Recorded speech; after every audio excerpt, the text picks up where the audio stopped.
Hey guys, Crypto Girl here, and welcome back to another brand new video. In this one we're going to talk about a project called Parex. They have their own native token Parex. We're going to discuss this whole project. This is a new generation decentralized exchange, and they have this whole dual mining process. Their mining process is actually pretty unique. So we are going to discuss how it actually happens.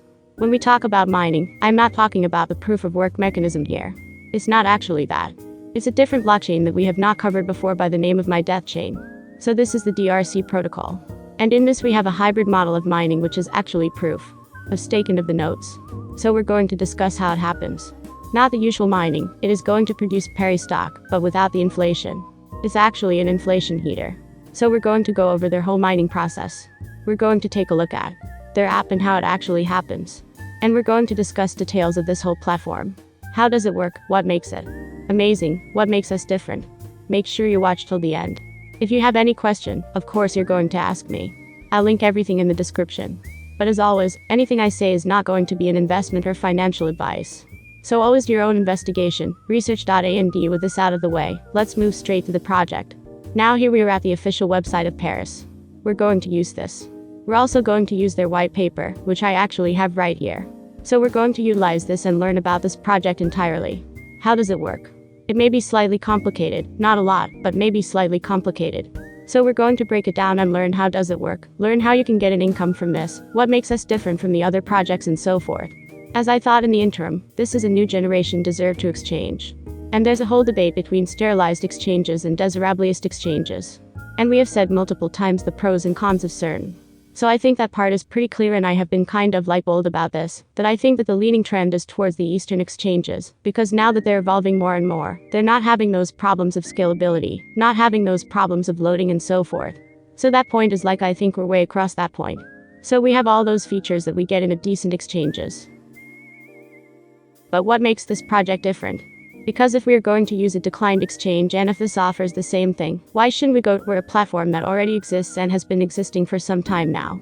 Of course people will go to that platform. So since it is a new generation we need to know that it has something more to offer. Usually and ideally there's always problems in the existing system and whatever new comes up. If you're saying that it's a new generation then it is supposed to fix those problems that are existing that people are facing. So we are going to discuss what the problem is that this is the staff of offering solution to. So before Parex this is something that we can read through the white paper. And also from here. Like it says, before Parex teams had to develop and operate property and texting services. This required significant engineering and other resources, and broke the important security properties required for decentralized action. And this is where Parex comes in, where all data is stored and processed on the open network with verifiable integrity. Parex makes querying this data fast, reliable and secure. So we have different features that comes with it. I'm going to discuss in a way that we all can understand this. So this is basically on my diesel exchange, my DAX chain network. So this is a DRC16 protocol, but actually we're going to discuss why it is on this, and why this is important. So we do have bridges that bridge it to the finance marching, and on the other hand, you can actually purchase the native token, PRC token on Unified and on the Pancake Swap, and they are in communication with other networks to get them at it as well. So we know there are different concerns mechanism. We have proof of stake, proof of work, proof of authority. We have bits where we can actually mine them using our GPUs. Then there's SSD mining. And then there's proof of stake where we basically stake people hold the amount of relevant crypto tokens, and they make returns from there. And then we have nodes where computer nodes making the blockchain is a peer-to-peer diesel network. And if you keep a node you earn through that. So we have different ways you can stick, you can keep per node. You can do GPU mining, you can do SSD mining. There's different ways. First, earn income in different blockchains. In this one of my exchange, which Parex Market, this platform is based on, we have a hybrid system here, which includes proof of stake, and also node which isn't exactly hardware mining, per node. You can do GPU mining, you can do SSD mining. There's different ways. First, earn income in different blockchains. In this one of my exchange, which Parex Market, this platform is based on, we have a hybrid system here, which includes proof of stake, and also node which isn't exactly hardware mining. If you think about it, you're not mining with GPUs, you're not utilizing those non-renewable sources or fossil fuels, and you're not putting any danger on the environment. It's pretty green. So we don't have those concerns over there.